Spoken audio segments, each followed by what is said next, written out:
Welcome to Watercolor with Viv. Today we're going to talk about negative painting. Negative painting is just painting around your actual subject. Positive painting is painting inside the lines of your actual subject. Here's an example. It looks complicated, but it's actually pretty simple. Just follow step by step. First thing you want to do is you want to draw out your design, which I've already done on this paper, and it's a little light for you to see maybe. Then you want to pick the area that you want to define. You'll wet the paper all the way to the edges around that design. Once you get them wet all the way to the edges, you'll go around and paint away from the edge of the design that you've picked. Now these are little flower designs. I picked those because they're kind of simple to draw. Anybody can draw. And I just layered them on top of each other. I've wet the paper. I've chosen this flower in the center. That's going to be my first one that I define. I'm painting around it into the background. I'm not painting the actual flower. I'm painting around it, which makes the flower come out of the background. Y'all, you don't have to worry about light sources when you paint this way. You don't have to worry about shadowing. The main things you have to worry about are keeping your paper wet all the way to the edges and defining an edge, a single object, and going around that object. Now I'm going to draw this next one in a little darker because I'm afraid you can't see it. Then I'm going to paint around that edge because that's the next one I want to define. Now this one is a little too white, so I'm pulling the blue paint over it, and that's perfectly okay. I just don't want it to be so stark white. I'm pulling a little bit of the blue. Now I'm wetting around this next edge, this next little flower shape. I'm wetting all the way around it, all the way to the edges. I've gotten it wet to the edges, so now I'm going to drop in my paint. And it's okay if a little bit goes over the edges of my first flower. You can just dab it up with a little tissue or paper towel or whatever. And I'm just going to continue to go around this edge that I've chosen. This is my second edge. Painting all the way out to the edge of the paper. And remember, the paper's already pre-wet. The paper is wet. And you can tell that by the way that the paint and the pigment's just spreading out as soon as I touch the paper with it. Now the other trick to do is in between each layer.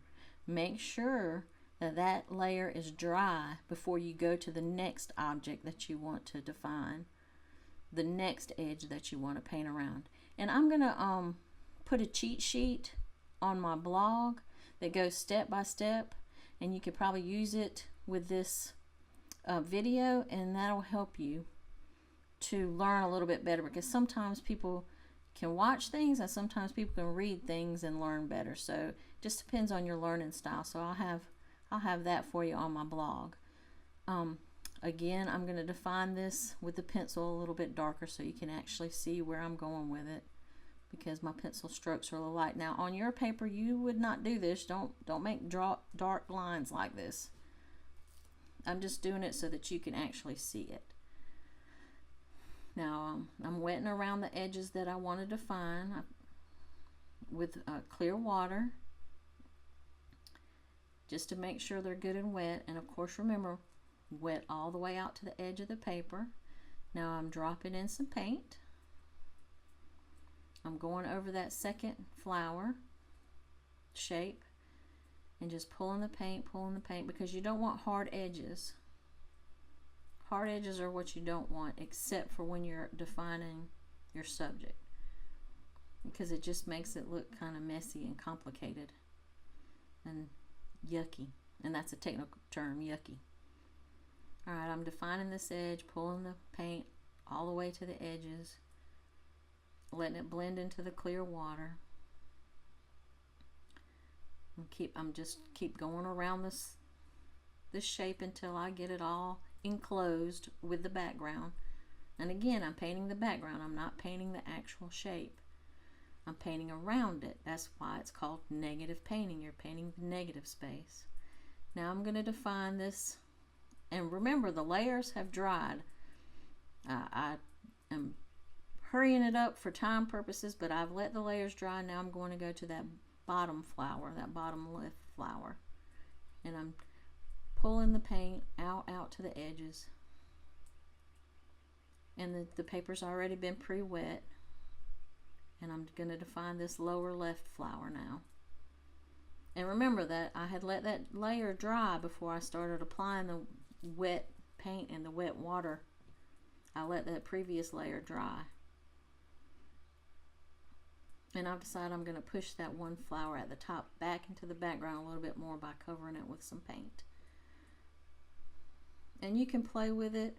I suggest you practice. It's not a hard technique. It's kind of fun. It's kind of freeing.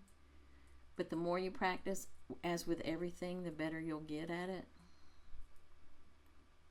Now I'm just going to kind of do, in the middle, I'm going to darken this up right here in the center of these three flowers. And this is just kind of personal preference. I'm just kind of playing with it, darkening it up. And I suggest you do the same with your paintings. It's your painting.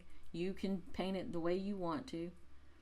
And I'm going with a darker purple in this center, really a dark purple. I'm going to let that dry. And this, I haven't wet this area since it's an enclosed area. I'm just doing wet on dry paper. And in some other little areas where I think it'll add some interest. And I don't know if you can see, but I've drawn some more edges in, and I'm about to define those underneath the flowers, the top flowers. There's little petals sticking out. I've already pre-wet the paper, remember that. Don't forget to pre-wet the paper. And don't forget to let the previous layer dry before you do this. That's key. That's the most important thing. Then I'm going to go up here in the center in a second, and I'm going to define that little, here we go, define that little petal peeking out from behind those flowers. And just painting away from the edge. Now the next examples are some things you don't want that's coming up. You don't, and these are, both of these are from not wetting your paper all the way to the edge.